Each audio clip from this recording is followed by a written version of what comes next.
blood pressure, all of those things can be traced to sugar. True or false? If you don't want to believe the one for diabetes, for high blood pressure, go and ask for what is called fatty liver, what causes it, and all of those things. Anyway, um, I'm talking to us today that please mind what you eat. I mentioned that you are what you eat. I will tell you categorically that from like the age of 35, trying to be modest, you need to make sure that you are eating more of vegetables and fruits. Do you know that you can eat vegetables and that is the only food you have to eat? It's a meal. You're wondering how? I'll give you some few examples. You can make a very good bowl of vegetable salad and take it with fish.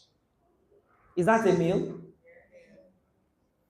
It is a meal. You can eat it to satisfaction. You can do small, for those that want to do a foriro. Although, please, if you want to do a foriro, you mind your cooking. Vegetables should not be cooked for more than 3 minutes. Anything outside 3 minutes, you have finished it. There's no nutrient inside that food, inside that vegetable. And for those of us that fry stew and all of that, you are eating nonsense. That's a topic for another day. If I go into that, we won't finish it because of time.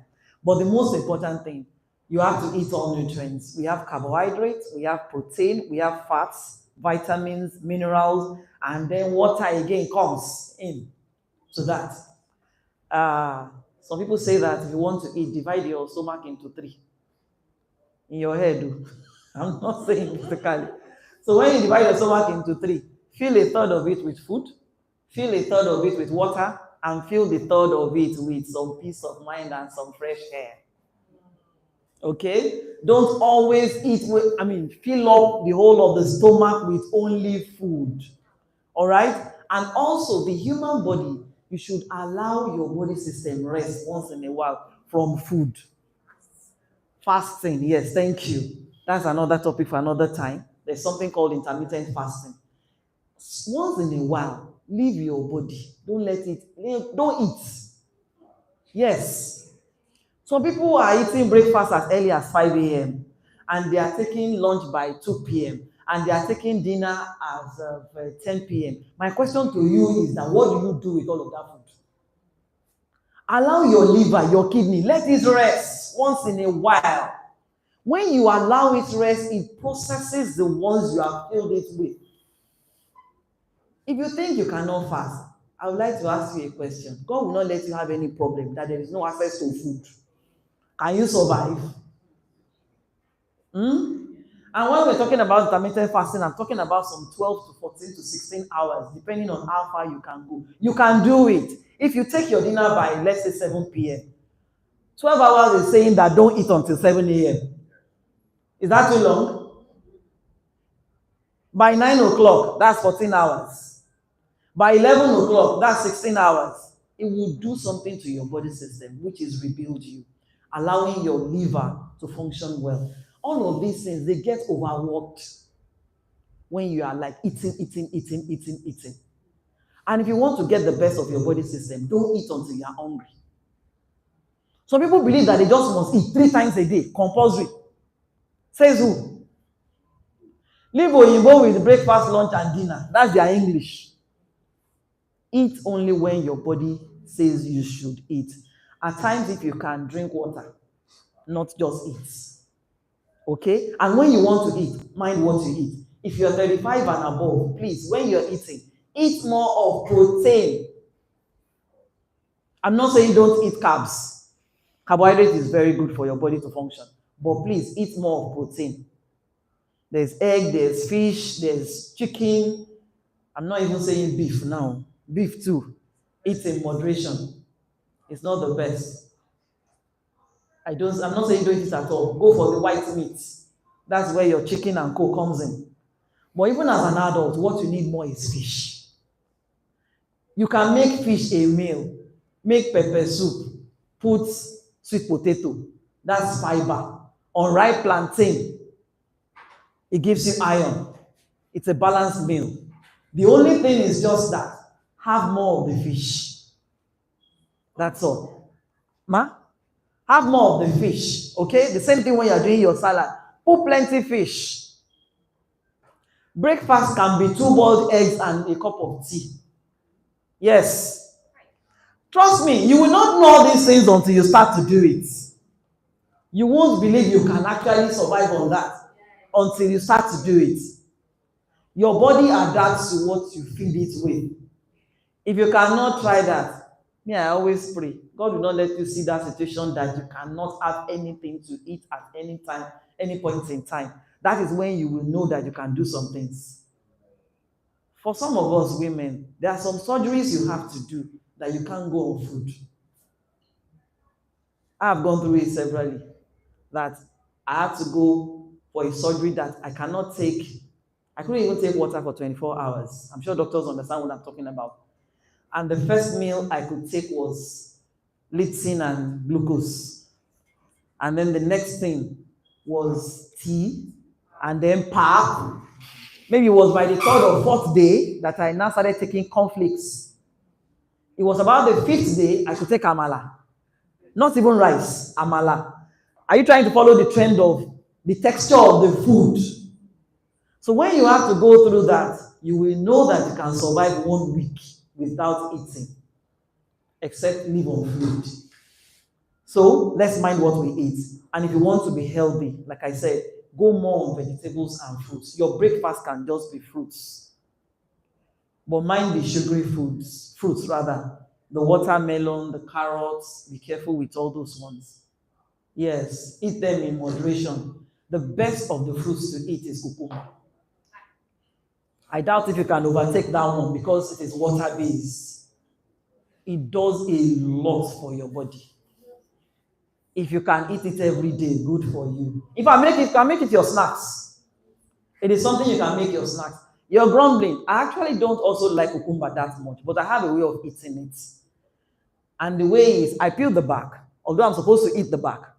Then I remove the seeds. I dice it. I make it a big ceremony if I want to do it. I dice it. Sometimes I take it with groundnut, just a few pieces of groundnut. Groundnut also has its limitations. Don't take more than 10 at a time. For those of you that will pack groundnuts, you are eating it wrong. Yes, 10 pieces. Just 10 pieces. No, 10 pieces. You have to see, that comes under fat. Groundnut comes under fat.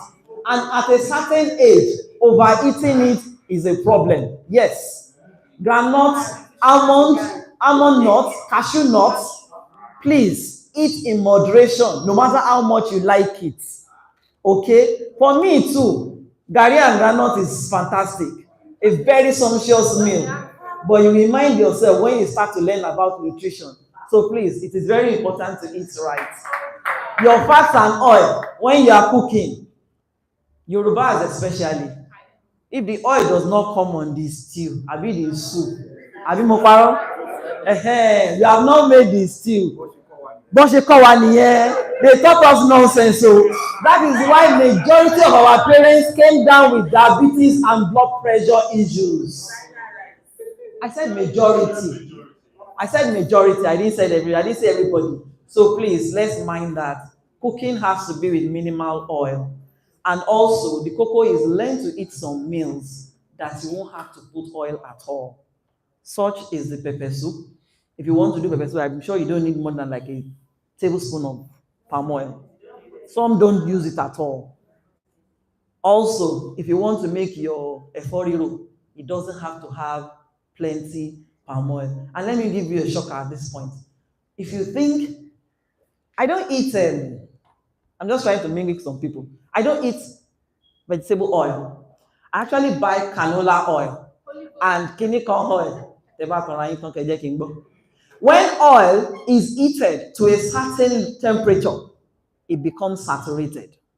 So the moment you are eating that saturated oil, you are still back to that cholesterol. Eating it the wrong way. So let's just eat in moderation. Have a wonderful day.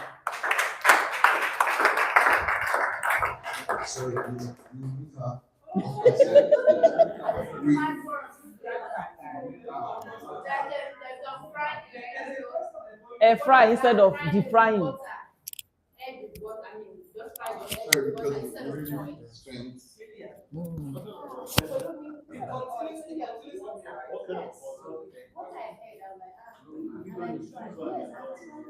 Okay, so at our next meeting, when we start the meeting, you will start that. Then we'll continue. Has it been value for your time?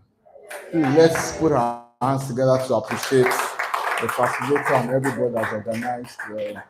I was sitting out there, and I also prepared for this because I'll be taking a Abeokuta tomorrow. But I still learned a lot of things. It's amazing.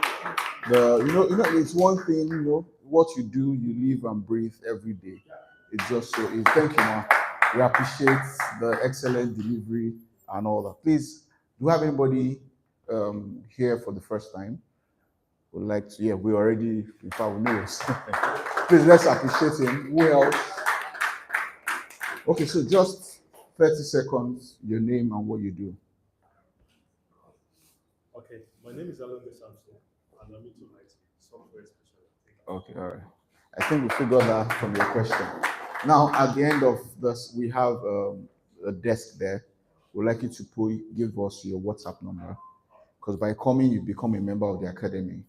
Yes, so we have a WhatsApp group where information is passed across. And the wonderful thing is every morning you get like a tonic to start your day.